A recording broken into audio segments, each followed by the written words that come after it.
Sir आपने रिश्वत दी जैसे विजय रिश्वत देता है? रिश्वत देने के लिए भी पैसे नहीं थे क्योंकि मुझे इतना जल्दी भागना पड़ा था।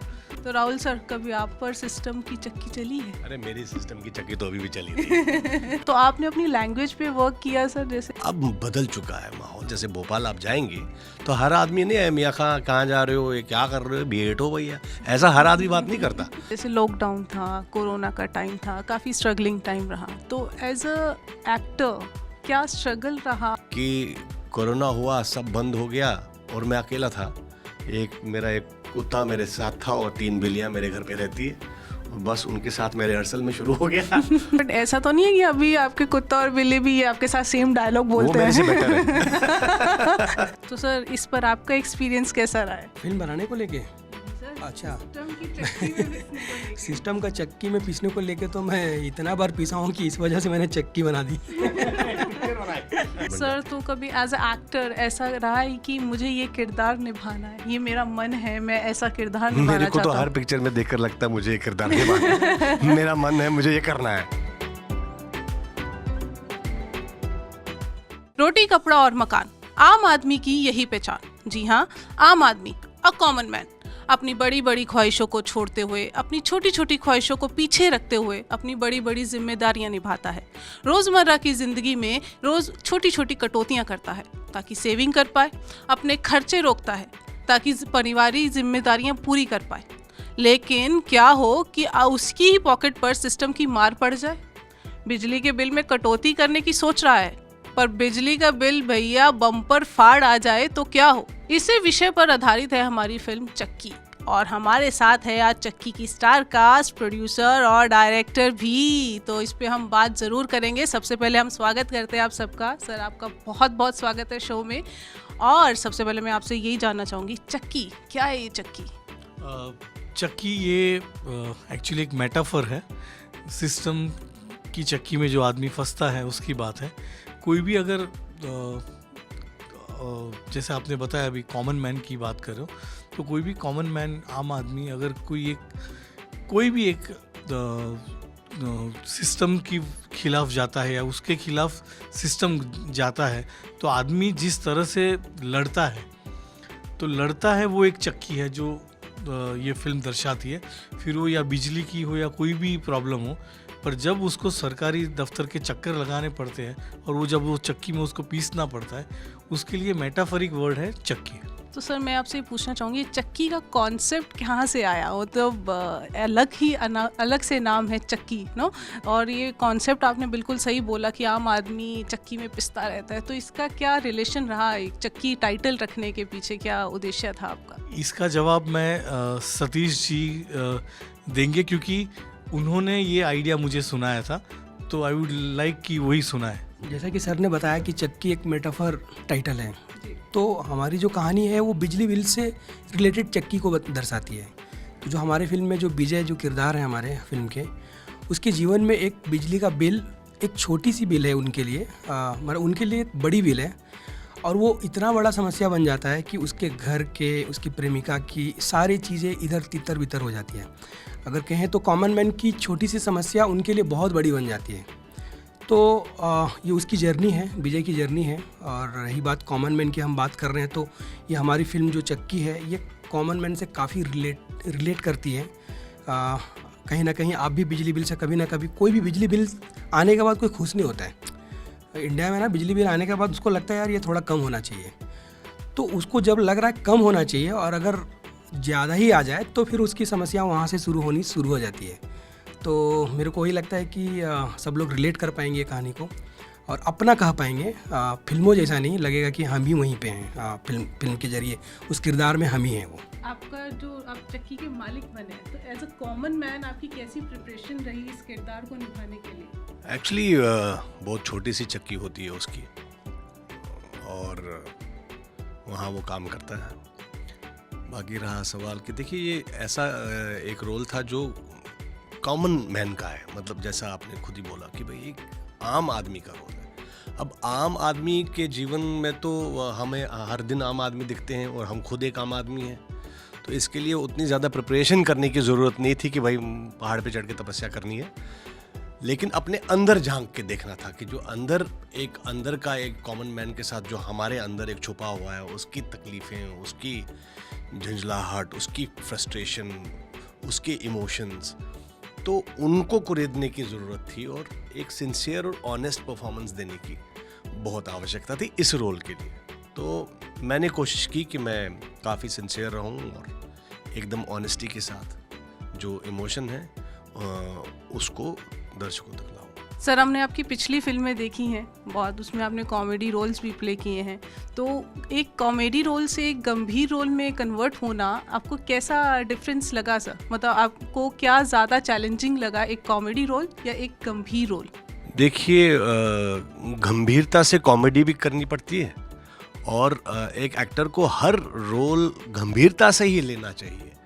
और बाकी बात रही कि कौन सा डिफ़िकल्ट है, तो मुझे लगता है कि हर चीज़ डिफ़िकल्ट होती है।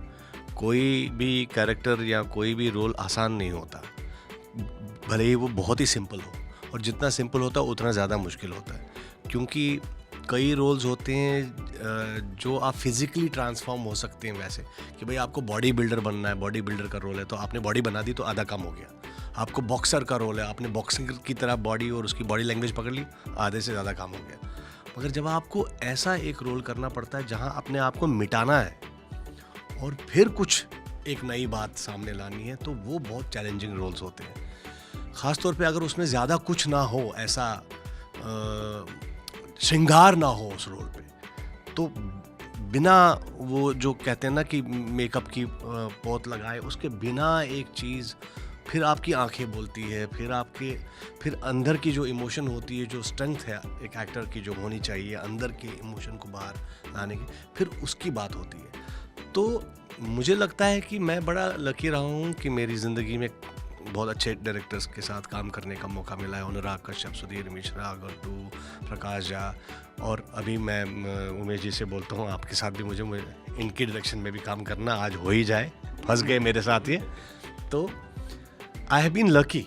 तो ऐसे डायरेक्टर्स के साथ काम करने में आप बहुत कुछ सीखते हो और आपकी जर्नी जो है थोड़ी सी आसान हो। ये आपकी डेब्यू मूवी है, तो कैसा एक्सपीरियंस रहा आपका इनके साथ? एक्सपीरियंस तो मतलब सबसे बड़ा चैलेंज वो था कि Rahul Bhatt as stylish actor, उसको मुझे ढालना था एक मिडिल टाउन बॉय में। तो जब इनको नरेट करा तो लुक वाइज में स्टाइलिश तो लग ही रहे थे, बट वो पूरी शूट के दौरान में धीरे धीरे हम लोग 2-3 सिटिंग किया, फिर राहुल को भी लगने लगा कि नहीं चलो अपना मिडिल टाउन के हिसाब से जो कैसे बातें करता है, वो कैसे कपड़े पहनता है, वो थोड़ी उनका अपना खुद का ऑब्जर्वेशन रहा होगा जो उन्होंने बखूबी फिल्मों में भी दिखाया वो चीज़ें। तो वो चैलेंज एक बार पूरा हो गया तो फिर मेरा भी काम आसान हो गया। और मुझे यही कहना था कि मतलब एक्टर हमारा जो है वो एक्टर नहीं, वो पात्र है, वो कैरेक्टर है। वो कैरेक्टर कभी भी ना, जैसे हमारी फिल्म की जो फिलॉसफी है कि चक्की से वो हमारा हीरो किसी को अगर प्रॉब्लम में है तो लात घुसे मार के नहीं निकलता है। वो हमारा कैरेक्टर सुपरमैन नहीं है, वो बड़ा कॉमन मैन है। तो कॉमन मैन की प्रॉब्लम उनके लिए बहुत बड़ी होती है, तो उनकी निकलने की जो जर्नी है ना वो भी बड़ा कॉमन सा होता है। कॉमन मैन कैसे किस रास्ते से बन के वो निकल जाता है, तो वही हमारी फिल्म की कहानी है कि अगर कोई भी इस तरह की चक्की में अगर आप फंसते हो तो एक ऐसा टाइम आएगा कि आप उस चक्की से निकलने की भरपूर कोशिश करोगे और उसी दिन आप चक्की से निकल जाओगे। और आपके जीवन में अनेकों चक्की आते रहे हैं, बट उससे कोई फ़र्क नहीं पड़ता है, जीवन का नाम ही है चक्की। तो आप चक्की चलाते रहो, चक्की पीसते रहो और चक्की से बाहर आते रहो। सर, जैसे फिल्म के पंच लाइन है चक्की में पिसता आम आदमी, तो सर कभी आपको कभी ऐसे सिस्टम की चक्की में पिसना पड़ा है? पहले काफ़ी 2-3 बार ऐसा हुआ है कि पर बिजली के लिए नहीं, पर काफ़ी अलग अलग चीज़ों के लिए होता है। कभी कभी सिग्नल पे ट्रैफिक वाले कभी पकड़ लेते हैं या ऐसा कुछ होता है। तो एक बार ऐसा हुआ था कि मेरे पास कुछ भी नहीं था, मतलब ना एकदम जल्दी से निकलना था, तो ना आई कार्ड था, ना जो भी ड्राइविंग लाइसेंस था, कुछ नहीं था ऐसा, तो फंस गया था। तो ऐसा होता है। तो सर आपने रिश्वत दी, जैसे विजय रिश्वत देता है?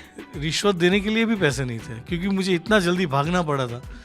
तो मैंने जेन्युइनली बताया कि अगर मेरे पैर में अगर चप्पल भी नहीं है, मुझे हॉस्पिटल जाना है, तो कितनी जल्दी होगी कि मैं चप्पल भी नहीं पहने मैंने।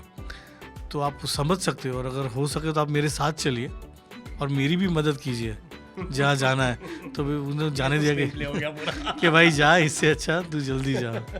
तो राहुल सर, कभी आप पर सिस्टम की चक्की चली है? अरे मेरी सिस्टम की चक्की तो अभी भी चली थी। कहाँ हम लोगों की सिस्टम की चक्की कभी चलती ऐसा हो रहती है। कि रिश्वत देने की नौबत आई हो? देखिए, रिश्वत एक ऐसी चीज़ है जो हम जितनी भी बोले कि नहीं देंगे या नहीं लेंगे, ये होता रहता है। ये जो हमारी फिल्म में दिखाया है, ये लेन देन जो है ये चलता रहता है। लेकिन ज़िंदगी में कुछ असूल और कुछ प्रिंसिपल्स होते हैं, मुझे लगता है उनमें कभी रिश्वत या उनमें मिलावट नहीं होनी चाहिए। बाकी ठीक है, कभी कभार आपको लगता है कि ठीक है, मुझे क्या लगता है, जैसे फॉर एग्जांपल मुझे लगता है कि जैसे कोई पुलिस वाला है, उनकी तनख्वाहें इतनी ज़्यादा नहीं हैं। अगर उनकी आज एक कॉर्पोरेट में एक आदमी काम करता है, 10 करोड़ का पेन लेता है, तो फिर वो क्यों करेगा, चोरी क्यों करेगा किसी बात की? उसको क्यों रिश्वत चाहिए? मतलब तनख्वाह कम है इसलिए मुझे रिश्वत? लगता है तनख्वाहें कम है और खर्चे बहुत ज्यादा है, इसलिए लोगों सर, को जैसे थोड़ा हम सा सुनते ऊपर हैं- की कमाई इधर उधर से लोग ढूंढते हैं। ये सच्ची बात है। आप भले ही मत आप बोलो अरे नहीं मैं तो बड़ा ही, वो सब ठीक है, वो सारी फिलॉसफी हम झाड़ सकते हैं, लेकिन रियलिटी ये है कि लोगों की तनख्वाहें बहुत कम है, पर्टिकुलरली जो लोग गवर्नमेंट में काम करते हैं, उनकी तनख्वाहें, गवर्नमेंट की तनख्वाहें आजकल वैसे ही हमेशा कम रही है। लेकिन I am sure that you will agree with me कि वाकई में उनकी तनख्वाहें कम है। और अब ये सिस्टम एक बन चुका है हर जगह, ये सच्चाई है। अब आप आपने आंख बंद कर लो, बोलो नहीं भाई ये तो सच्चाई नहीं है, हम तो बड़े फिलोसफर हैं, हम तो अच्छे लोग हैं, हम तो नहीं करते। करनी पड़ती है।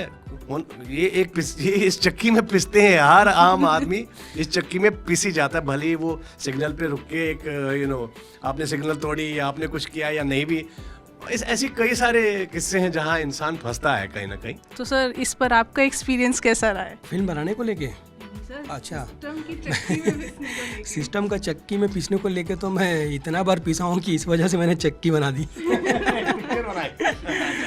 क्योंकि हाँ, मतलब कहानी का जो आइडिया है वो हमारा एक पेपर के आर्टिकल से आया था, बट मैं काफ़ी कनेक्ट करता हूँ क्योंकि कॉलेज के दिनों में मैं इतना बाइक में इतना बार पकड़ा गया हूँ, और वो बचने के लिए जब पैकेट में 50 रुपये होते थे उसको भी देख के निकलना पड़ता था, क्योंकि वो इतना तरह का फ़ाइन लगा देंगे। उससे बचने का तो सही रास्ता है कि भाई 50 रुपये दो और निकलो।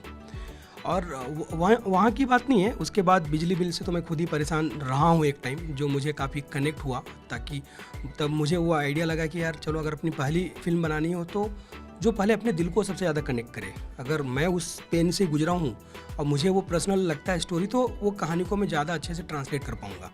और जो हुआ भी है और सब लोगों को भी पसंद आ रही है, तो ताकि सब लोग अपना कनेक्ट कर पा रहे हैं उस स्टोरी से।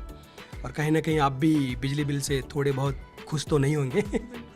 कहानी एकदम ही रिलेटेबल है, ये एक है कि सबको छू जाती है। बिल्कुल सर, और आज के टाइम पे तो वैसी बिजली की मार बहुत पड़ी है। तो सर, जैसे अभी आप बता रहे थे, तो आपका भी बिजली का बिल ज़्यादा आया था? बिजली का बिल तो मतलब आया ही था, और इनफैक्ट अभी भी लगता है कि ज़्यादा ही आ रहा है। अरे एक एसी चलते हैं तो 2 एसी के बराबर के बिल आते हैं, ऐसा लगता है। तो वो हर टाइम लगता है यार कि इस बार अपना कैलकुलेशन करके रखें कि 2-3 हज़ार रुपये आने वाला है, बट वो आएगा कैसा, तो 6,000। तो जितना हम सोचते हैं उससे डबल ही आ जाता है। तो उस समय लगता है कि यार बिजली का बिल तो होना ही चाहिए कम। सर, तो एज अ कॉमन मैन, आम आदमी, आपका स्ट्रगल कैसा रहा इस मैटर को लेके? कॉमन मैन मतलब मेरा स्ट्रगल तो फिल्म बनाने को लेके उसको निकालने तक की एक दूसरी चक्की हो गई मेरी, क्योंकि मेरा पहला फिल्म है और पहली फिल्म को बनाने में जो मुश्किल आती है वो भी एक चक्की से कम नहीं है। कि आप एक प्रोड्यूसर को कहानी सुनाने के लिए 4 लोगों को आप नरेट करते हो, फिर वो दूसरे प्रोड्यूसर तक पहुंचाते हैं, फिर वो ना बोलते हैं, फिर दूसरे प्रोड्यूसर पर जाने के लिए 4 लोगों को सुनाते हो। तो वहाँ पे भी मतलब हम सबके साथ एक चक्की है। आप जिस प्रोफेशन में भी रहो, आप कभी ना कभी आप चक्की तो फील कर ही रहे हो। तो हमारी जो कहानी है वो बिजली के बिल की चक्की है, लेकिन हर इंसान के पास हर लोगों के पास कुछ ना कुछ एक चक्की से तो गुजर ही रहे हैं वो। सर, आजकल वेब सीरीज़ का ज़माना है, ज़्यादातर OTT प्लेटफॉर्म पर चीज़ें लॉन्च होती हैं। तो फिल्म बनाना, मतलब आज के टाइम पे हम देखें कि ज़्यादातर ऑडियंस OTT प्लेटफॉर्म को ज़्यादा प्रेफर करती है। तो फिल्म का कॉन्सेप्ट कैसे रहा सर, कि आपने नहीं सोचा कि हमें OTT पे इसे लॉन्च करना चाहिए? नहीं, ये सब्जेक्ट ऐसा था कि ऐसा लगा कि ये पहले थिएटर में ही जानी चाहिए, क्योंकि थिएटर का एक एक्सपीरियंस अलग होता है। वो ड्राइंग रूम में आप खाना खाते खाते या औरतें अगर सब्ज़ी काट रही है, काटते काटते ऐसे देखे, वो वाली फिल्म है नहीं। एक उसका एक मज़ा है, सिनेमा का एक अपना एक मज़ा है जो मैं सिर्फ मेरी फिल्म की, हमारी चक्की के लिए बात नहीं कर रहा हूँ, पर मैं तो दर्शकों से गुजारिश करूँगा कि जितनी भी जो फीचर फिल्म्स हैं वो प्लीज़ थिएटर में जाकर ही देखो, क्योंकि उसका एक एक्सपीरियंस अलग है। तो वो एक्सपीरियंस के लिए भी मुझे ऐसा लगता है कि फिल्में तो थिएटर में होनी चाहिए।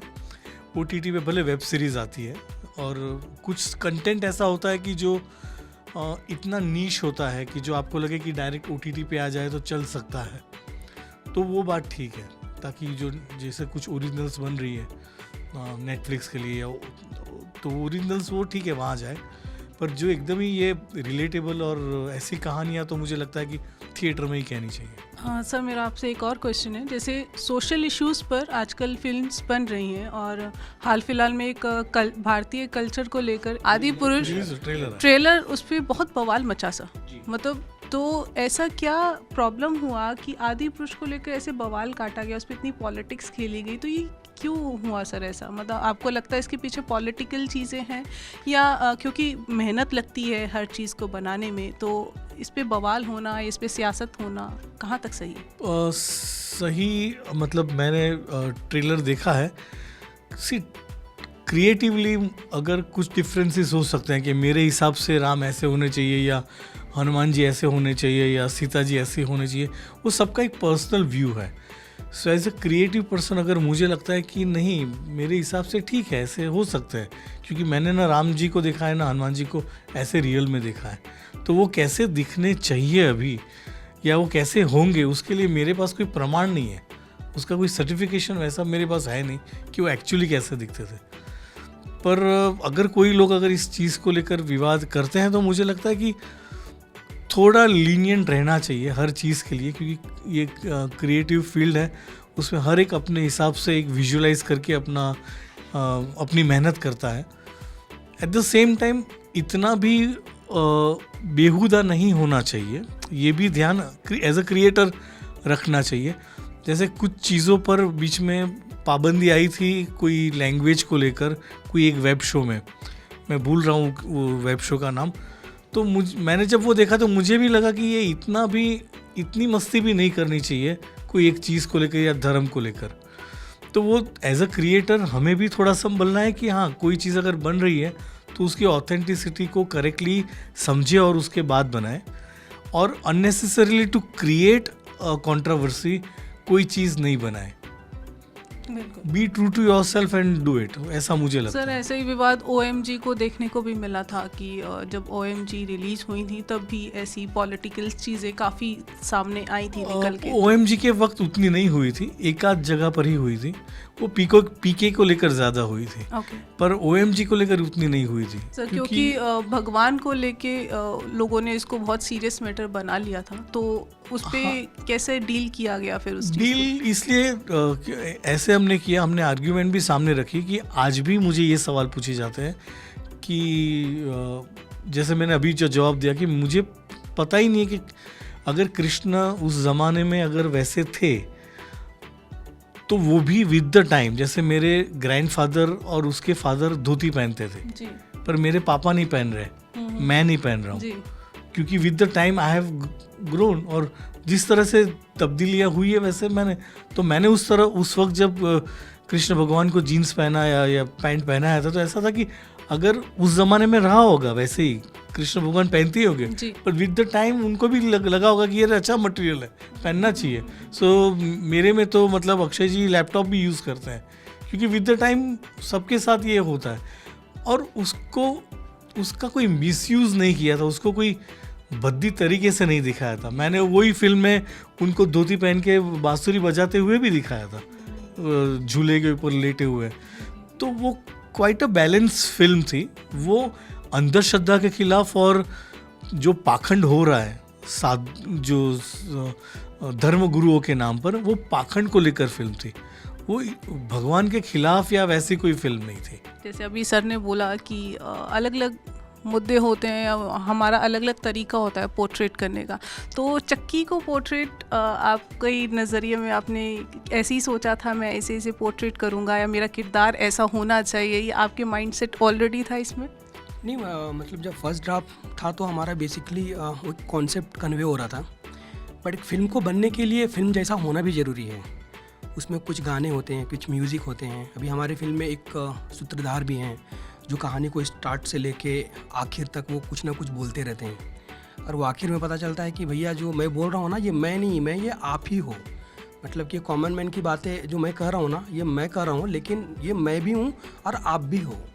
तो वो एक नैरेटिव स्ट्रक्चर में हमारा सूत्रधार वाला भी जुड़ा, फिर गाने भी हमारे सपोर्ट्स में आए, और बाकी सारे कलाकार हैं जो मतलब उसके हिसाब से, कहानी के हिसाब से गढ़ते गए, और फाइनल ड्राफ्ट आते आते तक तो बहुत सारी चीज़ें ऐसी हुई जो फिल्म को जो बनाने के लिए जो ज़रूरत लगती है वो हुई। इनफैक्ट फाइनल फिल्म बनाने के बाद हम लोगों ने कुछ ट्रिम भी किया, कुछ चीज़ें हमने एडिट भी करा, क्योंकि वो फिल्म को जितनी ज़रूरत लगती है, उनका पेसिंग जितना होना चाहिए, उनका वो एक ट्रांसलेट जो होती है एक विजुअल लैंग्वेज की, जितना करेक्ट होना चाहिए उतना ही रखा जाए, वही तो बैलेंस है, तो वही करेक्ट फिल्म है मेरे हिसाब से। सर इसमें जैसे सॉन्ग की बात हुई, के जी का इसमें सॉन्ग है क्यों, जो काफ़ी पसंद किया जा रहा है। जी, बहुत ही एक्चुअली वो नहीं रहे अभी, पर डेफिनेटली हम लोग बहुत लकी है कि उनका एक गाना हमारी फिल्म में है। और ये फिल्म की खासियत है, एक जैसे इस फिल्म का ह्यूमर, इसका जो सटायर एक यूएसपी है, वैसे ही म्यूज़िक, इंडियन ओशन का जो म्यूज़िक है वो भी एक बहुत बड़ा यूएसपी है। उसके इस फिल्म के गाने भी बहुत ही अलग हैं और बहुत ही प्यारे गाने हैं। तो वो एक यूएसपी और यस के जी का गाना हमारी फिल्म में, और वो बहुत ही अच्छा है। उसमें एक सॉन्ग है सर जो एक बैंड प्रेजेंट कर रहा है, एक आम आदमी की प्रॉब्लम को बैंड प्रेजेंट कर रहा है, तो वो बड़ा डिफरेंट कॉन्सेप्ट रहा बहुत ही सर। डिफरेंट है। और इसके जो लिरिक्स है फिल्म के, वो भी वरुण ग्रोवर साहब ने और पीयूष मिश्रा जी ने लिखे हुए हैं। तो ये बहुत ही मतलब हमारे लिए, वो भी कहते हो ना कि ये फिल्म के लिए सारी चीज़ें बहुत करेक्ट बैठ गई थी। इवन आप छोटे से छोटे एक्टर को भी देखेंगे ना, जो जज का रोल किया है या वकील का रोल किया है, या जो सरकारी कर्मचारियों के जिन लोगों ने रोल किए हैं, वो इतने अच्छे हैं। मतलब टाइमिंग उतना करेक्ट है सबका कि आप हंस हंस के पागल हो जाओगे। सर वो तो हमने देखा है, और सच में बहुत क्या टाइमिंग है, क्या सीरियस नोट पे जो सरकारी कर्मचारी हैं जिनको आप रिश्वत दे रहे हैं, तो उनके साथ जो उनकी टाइमिंग है और उनके जो प्रोनाउंसिएशन है एकदम ठेठ। तो आपने अपनी लैंग्वेज पे वर्क किया सर, जैसे आम आदमी? नहीं, मुझे लगा कि देखिए अब हर जगह वो कैरिकेचर में वही लैंग्वेज, हर बार आप बिहार जाते हो तो हर बिहारी वैसे ही बात करता है, कोई ज़रूरी बात नहीं है। अब बदल चुका है माहौल, आज स्पष्ट हिंदी बोलते हैं कई, आप जगह पे जाइए, जैसे भोपाल आप जाएंगे तो हर आदमी नहीं, मियाँ खां कहाँ जा रहे हो, ये क्या कर रहे हो, बेट हो भैया, ऐसा हर आदमी बात नहीं करता, नेचुरल बात करते हैं। तो हमने ये डिस्कशन किया था कि क्या हम वो डायलेक्ट पकड़े कि नहीं पकड़े।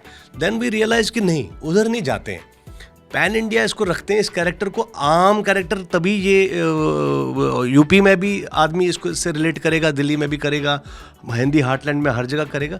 सो वी फेल्ट कि इसको प्योर हिंदी बनवाते हैं।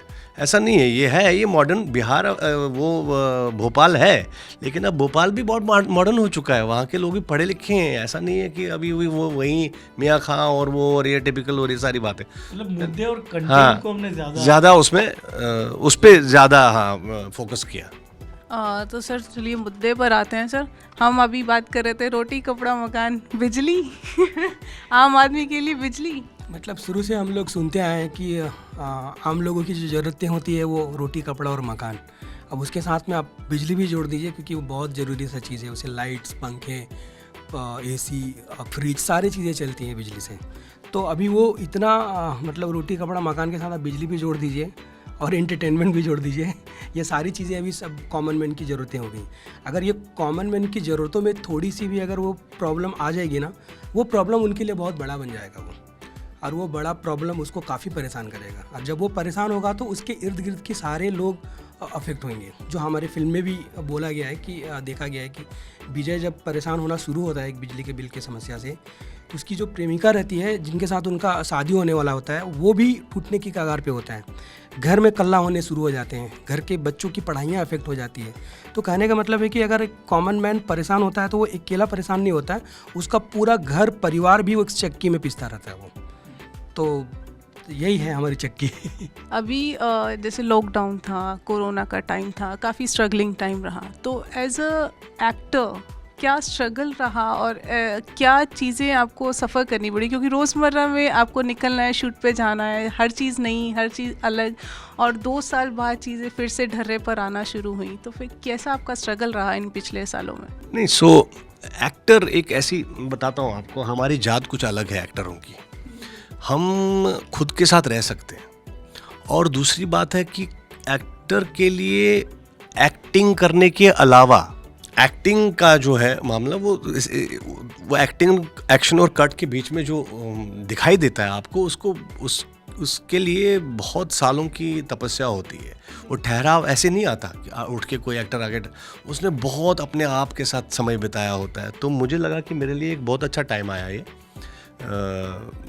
एक्चुअली इसको ब्लेसिंग इन डिस्गाइज कहते हैं कभी कभी, कि कोरोना हुआ, सब बंद हो गया और मैं अकेला था। मेरा एक कुत्ता मेरे साथ था और 3 बिल्लियाँ मेरे घर पे रहती है, और बस उनके साथ मेरे रिहर्सल में शुरू हो गया और वो भी मुझे झेलते रहे 2.5 साल। तो सर अभी, सॉरी मैं आपको इंटरप्ट कर रही हूँ, बट ऐसा तो नहीं है कि अभी आपके कुत्ता और बिल्ली भी आपके साथ सेम डायलॉग बोलते हैं? वो मेरे से बेटर है। मैं उनके जितनी ऑनेस्ट एक्टिंग नहीं कर पाता हूँ अभी भी। लॉकडाउन के टाइम में उनकी एक्टिंग स्किल पे बहुत काम किया है। तो मैंने आपको कहा कि मैं उनकी जितनी ऑनेस्ट एक्टिंग नहीं कर पाता हूँ अभी भी। वो बहुत ऑनेस्ट है। वो जब देखता है मेरा कुत्ता तो एक ऑनेस्टी के साथ देखता है। समटाइम्स आई वंडर कि यार मैं इतनी ऑनेस्टी मेरी आंखों में नहीं आ सकती, जितने जो उसको चाहिए वो इतना ऑनेस्टली कन्वे कर लेता है कि sometimes an actor I feel ये इमोशन मुझे चाहिए, ये जो एक लॉयल्टी की, या उसको कभी कभार वो कुछ चाहिए उसको, या the moment he is expressing love, as an how human being कर ही नहीं सकता है वो। उतनी प्योरिटी जो एनिमल्स में होती है वो इंसान में नहीं हो सकती, क्योंकि इंसान बहुत ही सेल्फिश आदमी है, बहुत ही बकवास है ये ब्रीड जिसे इंसान कहते हैं। वो एनिमल्स में बहुत ज़्यादा खुसूसियत होती है। मैंने बहुत कुछ सीखने की कोशिश की, मगर I don't think I can ever do that. Sir, तो नेक्स्ट प्रोजेक्ट में ये कॉन्सेप्ट आ सकता है? हाँ, ज़रूर आ सकता है। मतलब कॉन्सेप्ट तो देखो, आइडिया छोटी सी होती है, वो बड़ा बनते बनते फिल्म का रूप ले लेती है। तो कोई भी आइडिया बुरा नहीं होता है, आइडिया होता है और हमेशा अच्छा ही होता है वो। ज़्यादा टाइम ना लेते हुए अब मैं आपसे सर एक क्वेश्चन ज़रूर करना चाहूँगी, मेरा बहुत जानने का मन है। आपका रोल मॉडल कौन है सर? मतलब होता है ना हर एक एक्टर का, जैसे मैं एज अ पर्सन मेरा भी रोल मॉडल है, आपके भी रोल मॉडल रहे होंगे, आपका रोल मॉडल कौन है सर? देखिए, बहुत सारे एक्टर्स हैं, मगर मेरा रोल मॉडल उनकी परफॉर्मेंसेस होती है। कि जैसे नसीर साहब ने स्पर्श, या पेस्तौन जी, या बच्चन ने तो कितनी फिल्में बता सकता हूँ, या मेरे को तो मिथुन चक्रवर्ती भी किसी पिक्चर में ऐसे लगते हैं कि अरे क्या बात है यार, कमल, मृगतृष्णा, मतलब आप कुछ ऐसी पिक्चरें, तो मुझे परफॉर्मेंसेस मेरी रोल मॉडल बनती है। एक्टर नहीं, actors can be good bad, they can be because हमारा जो क्राफ्ट है वो सिर्फ हम अकेले पे डिपेंड नहीं करता। एक बहुत बड़ी फौज होती है कैमरे के पीछे या कैमरे के सामने भी। अगर सपोज आपका एक्टर दूसरा को एक्टर उतना, जब वो बहुत अच्छा एक्टिंग करता है तो आपकी भी एक्टिंग थोड़ी सी ऑटोमेटिकली ऊपर हो जाती है। तो रोल मॉडल मेरे लिए वो परफॉर्मेंसेस है जो ये एक्टर्स करते हैं। कभी कभार किसी पिक्चर में बुरी भी परफॉर्मेंस करते हैं, ऐसा नहीं कि हर पिक्चर में ग्रेट ही होता है। किसी फिल्म में बुरी होती है, मगर किसी फिल्म में बहुत ज़्यादा अच्छी होती है। तो वो परफॉर्मेंसेस मेरे लिए रोल मॉडल बन जाते हैं। सर, तो कभी एज अ एक्टर ऐसा रहा है कि मुझे ये किरदार निभाना है, ये मेरा मन है, मैं ऐसा किरदार निभाना मेरे को तो हर पिक्चर में देखकर लगता है मुझे ये किरदार निभाना है। मेरा मन है, मुझे ये करना है। तो सर क्या तैयारी रहती है? तो मेरा जानने का सच में मन है। मेरा कभी ऐसे था स्कूल टाइम में मुझे एक्टिंग करनी है, बट एक्टिंग का तो समझ में नहीं आया, क्योंकि आपको बहुत अंदर से प्रिपेयर होना पड़ता है, आपको उस किरदार में ढलना पड़ता है। तो उस किरदार में ढलने के लिए कैसे तैयारियाँ होती हैं और क्या बेसिक प्रिपरेशन रहती है? ऐसा कुछ नहीं है किरदार में ढलना होता है। हर आदमी ऐसे किरदार में ढल जाता तो सारे बड़े ग्रेट एक्टर्स बन जाते।